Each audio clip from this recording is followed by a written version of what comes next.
¿Qué tal, queridos amigos y seguidores de que siempre estamos presentando temas que nos ayuden a entender un poco más la revelación que el propio Padre hace de sí mismo, ¿no?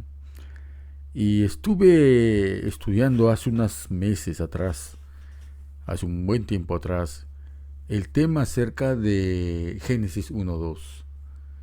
Pero cuando yo ubiqué la escritura, la Biblia Peshitta, me encontré con una revelación que quiero compartir con ustedes. Eso estaba pendiente de hace semanas.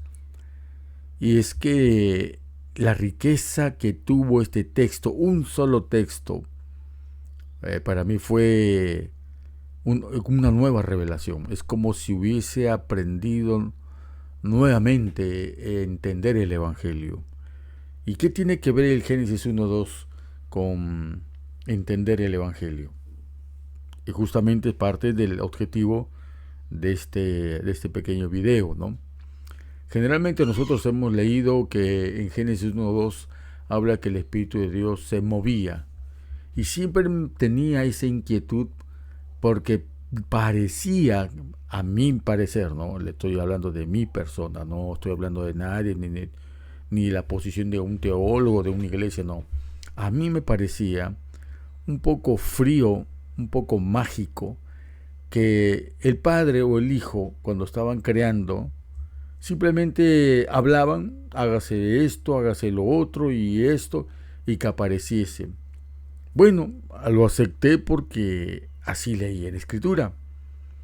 Así lo veía de una manera en base a la autoridad de ellos, ¿no? De que hágase esto y se hacía. Pero cuando encontré y me propuse entender un poco mejor, realmente entender un poco mejor Génesis 1:2 y busqué otra versión y encontré la versión Peshitta, que la tengo en físico, toda la Biblia, porque lo que encuentro en línea, por ejemplo en el software de la Biblia de Easy Word, solamente encuentro el Nuevo Testamento en Peshitta, que es una traducción en arameo. Pero físicamente yo ya la tengo de hace un buenos años, y cuando me puse a estudiar este texto, me maravilló tanto que es lo que voy a intentar. Digo intentar porque la riqueza es muy grande, muy, muy grande como para que el lenguaje humano pueda captarlo en un poco tiempo o que un solo hombre pueda describir la riqueza que tiene. Por eso hablo que colaboro en el intento de dar Génesis 1:2 según la versión de Peshitta. Y Génesis 1:2 en Peshitta dice, y el espíritu de Yahweh incubaba sobre la faz de las aguas. Y me llamó mucho la palabra incubaba y no movía. Y ese es el estudio que comparto en este momento. Según tenemos acá en Génesis 1:2, hay una controversia que encontré en las versiones, porque la mayoría dice se movía, pero en la Peshitta, que es una versión que la considero muy adecuada para el estudio, directamente del arameo, no de los traductores, que de otro traductor, no, directamente del arameo, habla que usa la palabra incubar. Y dice que el título, ¿no? Se movía o incubaba. Aunque parece un poco sin sentido, en realidad tiene mucha diferencia. Y dice descubriendo el corazón latente de la creación. El versículo que todos conocemos dice, ¿no? En la Reina Valera del 60, la tierra estaba desordenada y vacía, y las tinieblas estaban sobre la faz del abismo, y el Espíritu de Yahweh se movía sobre la faz de las aguas. Entonces hay un comentario, se movía, pero ¿cómo? ¿Con qué propósito? ¿Era un simple desplazamiento o algo más? Cuando estuve en los años atrás con esta cuestión del Shabbat según la astronomía, del Shabbat según las fases lunares, tuve que estudiar y tenía que entender realmente qué había antes del primer día de la creación. Y realmente siempre tuve esa curiosidad de que qué frío pareciera de que el Espíritu de Yahweh simplemente se movía paseando sin hacer nada. Siempre objeté de que los que dicen de que el primer día de la semana, la luz que vino a la creación era la luz divina, puse como un argumento, entonces al Mesías tuvo que decir que hágase la luz, porque no había luz más potente que la que él, o más aún, tenía que haber día y noche, haciendo de que el creador se convierta en un satélite dando vuelta para que exista la noche y existe el día. ¿Acaso no dice la Biblia de que la luz, cuando esté el Padre en nosotros, no será necesaria ni la luz del sol ni la luz de la luna? Entonces, ¿por qué si creemos de que el primer día de la semana, la luz que hay era divina? El secreto para entenderlo está en este versículo 1 y 2. Pero la expresión se movía sobre la faz de las aguas no es correcta. Se roba mucha enseñanza y profundidad en su mensaje. Una palabra transformadora oculta en el arameo. Es cierto, en el arameo habla de la palabra incubaba. No se movía. Una traducción milenaria del arameo siríaco, la Biblia Peshita, nos ofrece una palabra diferente con una profundidad inmensa. No dice se movía, como quien dice se pone las manos atrás y está paseando, mirando, supervisando, mira cómo está el terreno, totalmente baldío, totalmente caótico, desordenado, así que aquí vamos a hacer el próximo proyecto llamado Tierra. Ok, algo así uno imagina cuando lee el versículo se movía, pero sin embargo revela una acción con un propósito muy especial. El poder del verbo incubar. Incubar es el proceso deliberado, consciente, propósito de mantener algo en condiciones óptimas. O sea, no es simplemente pasear en el terreno, es iniciar un proceso, colocarlo en condiciones óptimas. Y esto es bien importante que lo entendamos, especialmente de temperatura y humedad, para favorecer su desarrollo, crecimiento y eclosión. Eso lo estamos viendo, por ejemplo, en la gallina cuando pone los huevos. Hablamos de incubar, pero no solamente ese es el verbo que utiliza esta versión, y no es solamente pasear, es darle algo que tiene la gallina que es muy distinto a que a pasear. Incuba, proporciona, transfiere algo que incuba. Acá vemos el espectro de incubar para poder entender el versículo de incubar. Biológicamente es dar calor a los huevos para que el embrión se desarrolle hasta que nazca la cría, ¿no es cierto? Y el ejemplo estamos viendo cuando la gallina está incubando sus huevos. Otra es la parte médica.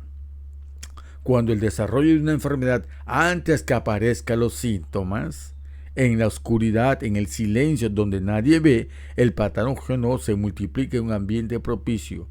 Por eso la gripe tiene un periodo de incubación de 1 o 4 días. Cuando vemos los síntomas visibles de la gripe, no es que recién esté la gripe ya estaba siendo incubada hasta 4 días antes. Del modo científico, mantener el cultivo de células o tejidos a una temperatura controlada para promover el crecimiento del laboratorio también es lo mismo. Y vemos que también en la ley natural, Yahweh y su Hijo han puesto que cuando uno siembra la semilla y no la ve, la tierra incuba la semilla, la va desarrollando hasta que sea el momento de manifestar el propósito de esa incubación, que es de humedad y de nutrientes y es totalmente fuera de la luz solar. Interesante, porque ahí vamos a ver el propósito del novilunio también. O sea, hay muchísimos temas que se desarrollan de este punto de consideración llamado el incubar. Incubar, por ejemplo, también se ve en el mundo de las ideas, cuando ahora hacen las personas de que van a hacer una empresa, apoyar una empresa, en sus fases iniciales con recursos, asesoría y financiamiento antes que tenga su primera venta. Eso es una forma de incubar y preparar para antes de manifestar su propósito. Nuestra empresa, como dicen, fue incubada por una universidad o por una ONG o por alguna iniciativa de alguna persona que tenga a su lado. Figurado también es desarrollar un plan o una idea en la mente de forma silenciosa y prolongada antes de llevarla a la acción. Por ejemplo, el escritor estuvo incubando la trama de su novela durante años. Es lo mismo que yo puedo decir. Estuve incubando este tema durante muchos meses, muchas semanas, hasta que vi la necesidad, gracias a ciertos comentarios de ciertas personas, que vi necesario materializar esto que estaba en mi cabeza, en mi mente, en mi corazón. Incubé este pensamiento y que ahora estoy manifestándolo exteriormente. Bien, la diferencia entre decir que el espíritu de Yahweh se movía a decir que el espíritu de Yahweh incubaba, pasar de un movimiento pasivo es pasar a una acción creadora. Se movía, bueno, es una implicación que se desplaza a una distancia y que tiene una observación pasiva. Pero cuando dice incubaba, implica que hubo un propósito cuando él estaba antes del primer día de la creación. Él estaba transfiriendo calor. Y el calor no es otra cosa que energía. Y la energía no es otra cosa que el montón de piezas creadas y que la Biblia menciona que ya existía la tierra antes del primer día, está dando a entender que todo por decirlo, el ecosistema sideral que involucra la tierra, tanto la tierra como el bien más principal que tenía, también estaban los astros que les iban a estar beneficiando a la tierra. Por lo tanto, cuando el Mesías, el Hijo de Yahweh, el Espíritu que se movía en las aguas en aquel momento, él estaba transfiriendo, ordenando, dando energía a las moléculas inertes de aquel frío absoluto para que estén listas para el siguiente paso de ordenar. Pero ordenar, ojo, ordenar significa proporcionar leyes. Y esto es un argumento irrefutable para entender que Yahweh siempre, su creación, necesita leyes desde su fundamento. Por eso en algún momento estudiamos que el fundamento del Shabbat estaba antes de la creación. La Biblia lo dice, Job lo dice, ya los hemos estudiado. Ese es otro tema, porque si nos ponemos a hablar de eso, vamos a salirnos del propósito de este punto a tratar, ¿no? Así que incubar significa mucho más que estar pasivo, es hacer algo activo. El Mesías incubó toda la materia inerte que iba a ser el propósito de esta creación. Toda esta creación, llámese la tierra y la creación en la tierra y los astros puestos para esta tierra, estaban implicadas en esta incubación. Una nueva visión del acto creador, y es verdad, mi querido amigo y hermano. El versículo 2 del capítulo 1 de Génesis habla de que el Espíritu de Yahweh no era un espectador distante, era una especie de madre cósmica, abrazando el caos oscuro y frío para transformarlo en algo mucho más interesante que solamente ver materia. Es la creación, un acto, no una forma mágica, por decir que él habló y existió. No, previamente al hablar y existir, él ya preparó el material con la cual se iba a organizar a través de las leyes, porque cada palabra de Yahweh es ley para todo, así que la ley natural es una expresión de las leyes morales y espirituales que tiene el universo. No fue un acto instantáneo y frío. El universo fue empollado con el calor divino. ¿Para qué? Para que la vida pudiera ser visible.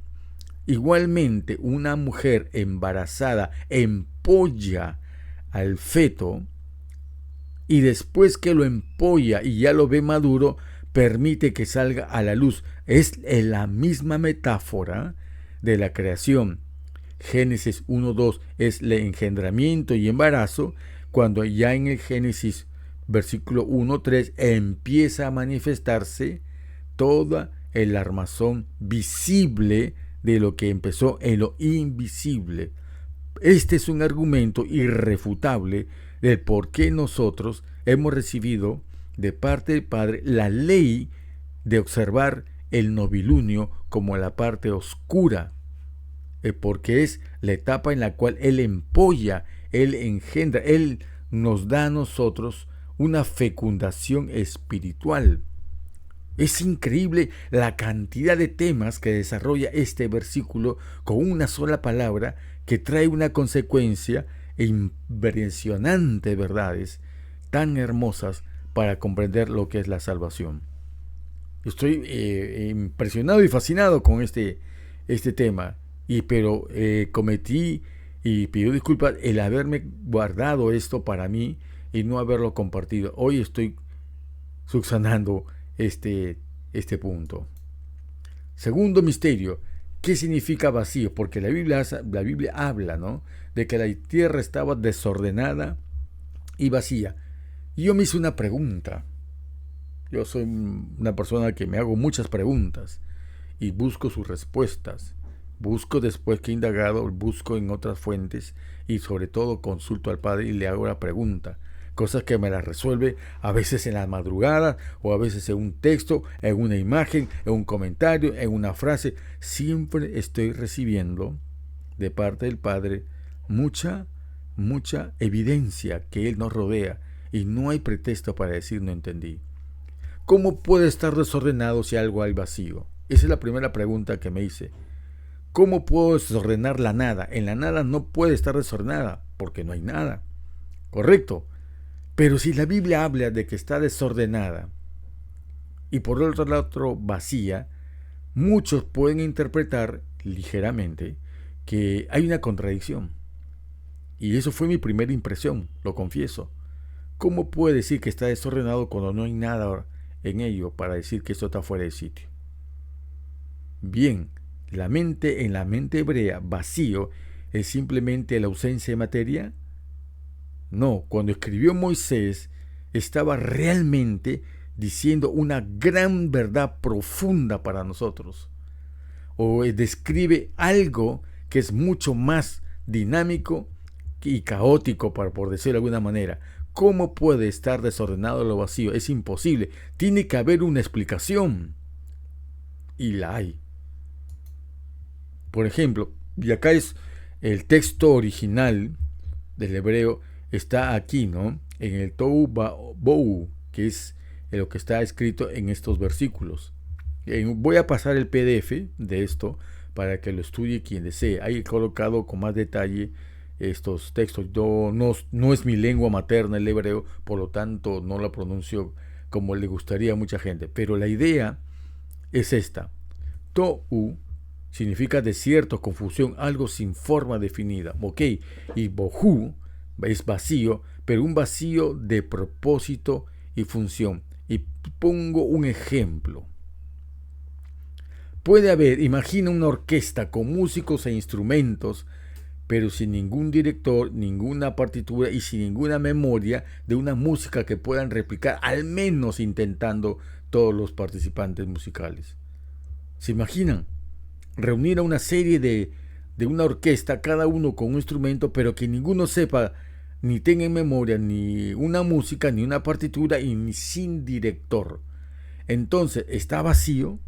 No está vacío, pero cada uno ejecuta como le parece, sin norma, sin ley, sin orden, un sonido caótico. Entonces, el escenario está lleno. Hay músicos, hay instrumentos, pero ni saben usarlo, pero no hay música. Así de que cuando leemos el versículo, vamos a volverlo a leer acá, que la tierra estaba desordenada y vacía, es que estaba todo, pero no había una armonía, un compás, un esquema sistémico en el cual nosotros podemos comprender. Y aquí viene un fundamento importante. El Eterno crea sistemas, no cosas aisladas. Todo está integrado. Ojalá pudiera yo transmitir un poco más de lo que tengo en el corazón y en la mente, porque yo recuerdo cuando estudié el capítulo de métodos y movimientos en la universidad, en el capítulo de ingeniería industrial, se ve de que qué importante es comprender que todo se arma en sistemas. Un sistema viene dentro de otro sistema que se le llama subsistema y a la vez pertenece a un sistema mayor. No hay nada aislado. No existe el elemento aislado en nuestro universo. Todo pertenece a un sistema y hay que identificar el sistema para poderlo comprender y trabajar a favor del sistema, no en contra del sistema. Por eso cuando nosotros en este ministerio de Novilunio Shabbat hablamos de la semana astronómica, estamos inculcando el principio de que no puede poner la ley moral aislada de la ley natural. Es imposible. Todo parte de un mismo sistema y es aquí donde encuentro la respuesta más importante. ¿De qué valdría poner una música celestial de la semana de 7 días cuando en la tierra los participantes que deben estar llegan en una fecha, en una hora y un horario que no está? Ese es el tema que también de por sí viene y evoca Génesis 1:2. El caos aquí no es maldad. Guardar el sábado, honestamente, no es maldad, es inutilidad, porque no hay armonía, ni concentración, ni coordinación entre la ley moral y la ley natural. Ambas leyes provienen del mismo Padre. Ambas son leyes escritas por el dedo divino. Unas fueron materializadas en tablas de piedra de algo que existe en la ley moral, pero que se hizo una ley en tabla de piedra mostrando su perpetuidad. Lo mismo, el mismo dedo que escribió las tablas de la ley, escribió en el cielo la semana astronómica de 7 días. ¿Para qué? Para causar un caos, para vivir vacíos. Esa es una de las razones por la cual la persona sabática carece de algo más, de ese plus, de ese empuje que da la presencia literal del Padre y el Hijo en el día séptimo de la semana que corresponde al cuarto mandamiento. No es casualidad que el Padre en el cuarto mandamiento señale la creación, y en la creación estamos viendo lo que hoy estamos presentando. El caos aquí no es la maldad, es la inutilidad, y Satanás ha sabido comprender de que en algún momento íbamos a darnos cuenta que el cuarto mandamiento nunca cesó de estar vigente y que nunca fue propósito para una sola nación, porque el Shabbat fue colocado bajo el calendario del Edén, y en el Edén no habían judíos. Y en el Edén, en el versículo que habla, o Génesis 1:14, habla de Moed. ¿Qué Moed o qué celebraciones espirituales tenía Adán en aquel entonces? Solamente tenía dos: el novilunio y el Shabbat. Luego, con la ley del plan de redención, se instauraron las leyes que hablan acerca de las semanas de los Shabbat anuales, como complemento para comprender y fortalecer la idea de la sincronización de la ley natural con la ley espiritual. Seguimos. Cuando el vacío genera caos, cuando no hay poder, el vacío de poder. Por ejemplo, un gobierno puede tener fuerza militar, fuerza económica, educativa, bancaria, financiera, lo que ustedes quieran. Pero cuando no hay gobierno, cuando hay un golpe de Estado y no se sabe quién es el gobierno, a pesar de que hay instituciones hechas para el buen funcionamiento del gobierno. Cuando hay vacío de poder, el gobierno colapsa y trae el caos. Ese es el tema por el cual la semana astronómica convoca el poder divino y su autoridad en decirnos cuándo es Shabbat. Y en el mundo también, acostumbrado a celebrar sus festividades de Navidad y Año Nuevo en un calendario que no es, está en un punto de vacío. Y el resultado no es la paz, sino es el saqueo, la glotonería, el conflicto, el desorden civil, la ausencia de autoridad que ordene, atrae el conflicto. El vacío también, ¿qué cosa trae? Por ejemplo, la entropía. Usted deja, por ejemplo, actualmente trabajo en una oficina que está cerca, o mejor dicho, en plena ejecución de obras civiles. Un día que no se limpie, ese día, para el otro día, está lleno de polvo, malogrando teclados, malogrando mouse, malogrando laptops y todo lo demás. Si no se hace mantenimiento en las cosas que tenemos, se destruyen. Esa es otra ley que en un momento voy a tener el compromiso de hablar. ¿Qué pasa si nosotros dejamos las cosas como están? Y dejamos, sobre todo, que nos pongan una ley que no es. Les hago un pequeño adelanto. Supongamos que nosotros recibimos una maquinaria, un gran reloj, grande como es nuestro tamaño físico, y nos dan un manual para el cual nosotros tenemos que saberle entenderlo y aplicarlo en el momento de hacerle mantenimiento.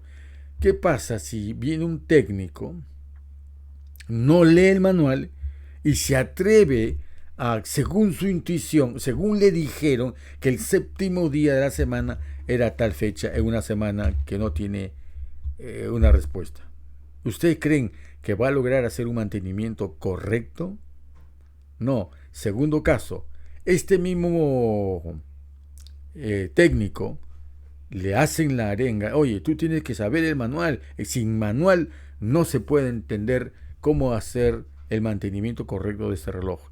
Y lo que hace este empleado, este técnico, es agarrar el libro y pone el libro a golpear cada pieza del reloj. Pregunto, él puede pensar, yo estoy aplicando lo que está escrito acá. Estoy acá colocando el libro entre el engranaje de esta maquinaria fina. Pregunto, ¿usted cree que es suficiente o es un autoengaño? Ese autoengaño es el que nosotros tenemos al presumir, al que nos dijeron por tradición que el sábado era el día de reposo. El sábado es una omisión al manual completo. Ojo, al manual completo para sincronizar la ley moral, la ley espiritual con las leyes naturales. El manual es de escritura y sin escritura estamos totalmente perdidos. Por eso cuando ustedes van a escuchar a muchos predicadores que solamente se concentran en 2-3 versículos o 2-3 libros de la Biblia, pero no abren el entendimiento para lo que está entre tapa y tapa. Y si no, por ejemplo, en el día de hoy, no llevan a estudiar a profundidad lo que dice Génesis 1:2.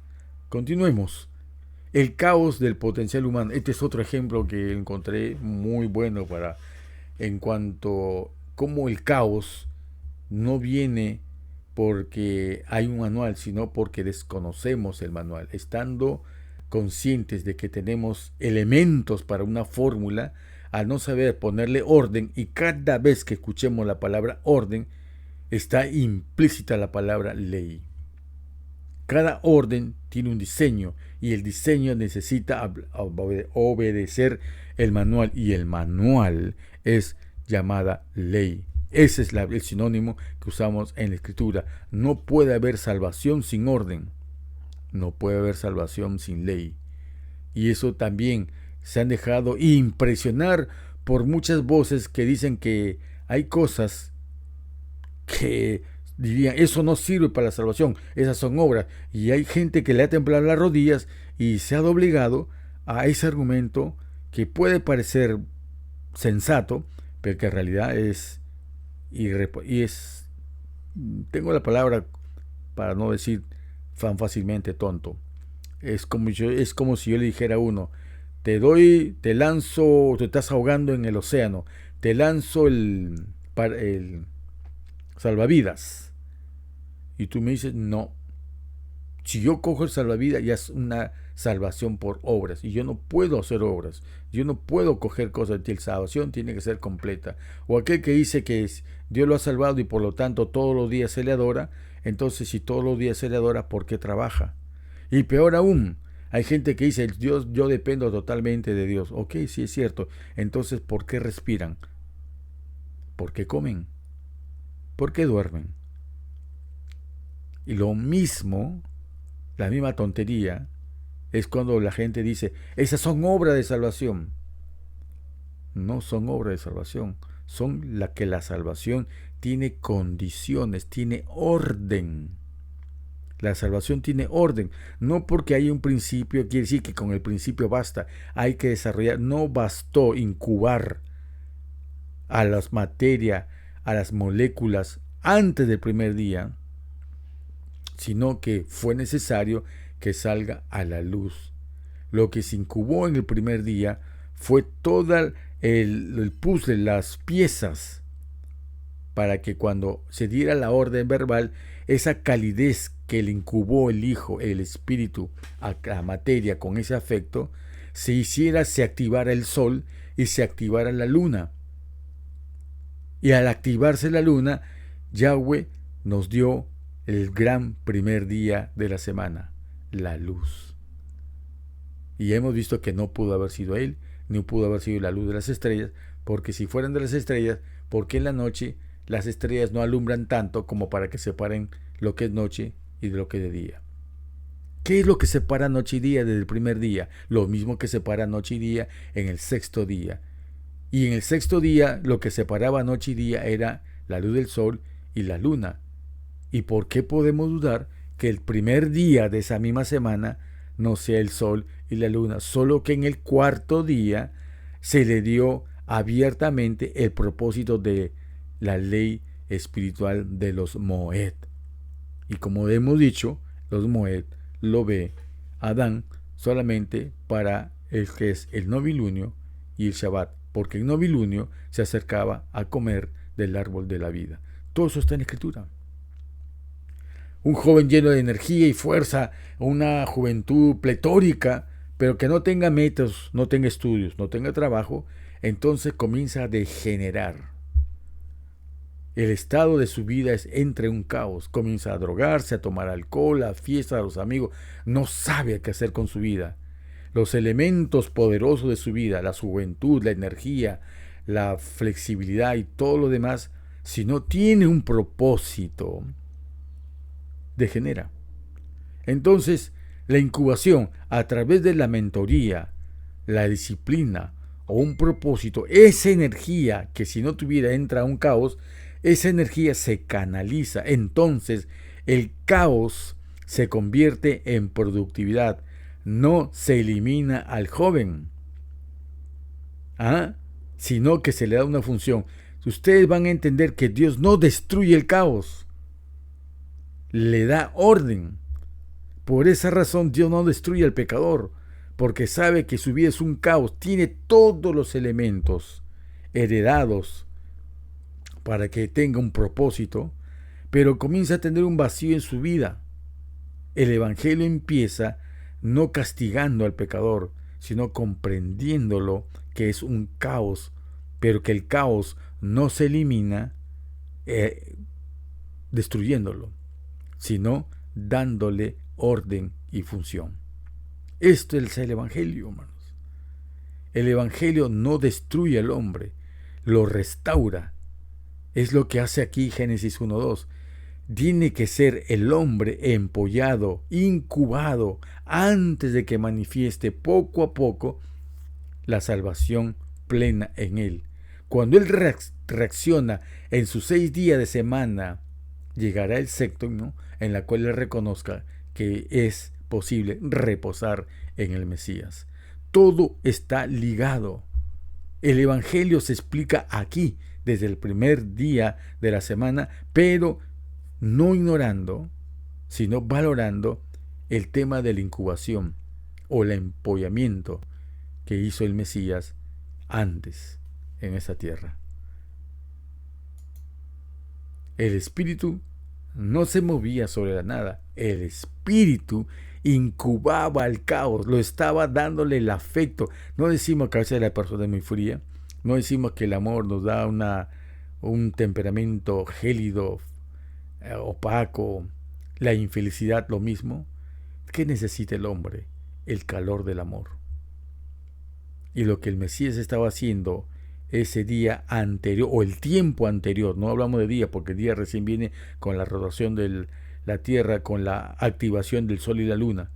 Antes de ese día, el Mesías brindaba amor a lo que iba a ser su naturaleza. De esas moléculas activadas con vibración, con campos electromagnéticos, eléctricos, nucleares y otros más de gravedad, él hizo la Tierra, no permitió que el agua siguiera siendo una cosa inerte, permitió que tuviera vida, tuviera algas, tuviera peces, tuviera plancton. La tierra comenzó a tener propiedades y condiciones para sembrar y producir plantas. El cielo, las aves. ¿Se dan cuenta? Y sobre cuando usted todas las condiciones, logró venir la vida sobre los bestias y sobre todo la corona de la creación que somos nosotros. Pero todo parte cuando Él incubó 6 días. No nació de frente el hombre. Cuando nosotros volvemos a ser el hombre hecho a la imagen divina, cuando hemos tenido 6 días de creación previamente, cuando hubo una incubación. Es por eso que el novilunio va ligado al Shabbat.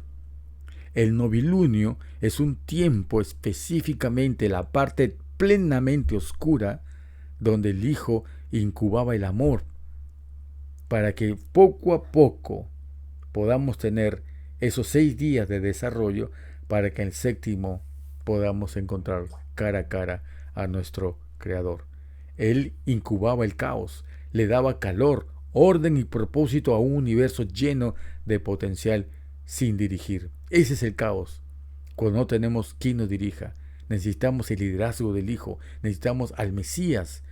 Siempre necesitamos al Mesías. Por eso Él dijo, sin mí nada podéis hacer. Y qué profundas son sus palabras cuando nos remonta hasta el día antes de la creación.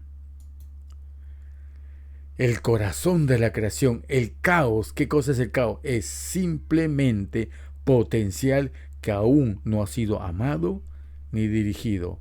La creación no es un acto de magia instantánea.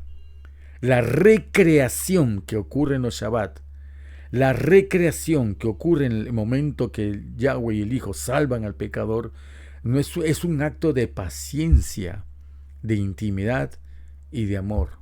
Por eso las iglesias modernas que hablan acerca de supercultos, de personajes superstar, ¿no?, de una filosofía de entretenimiento, destruyen el Evangelio.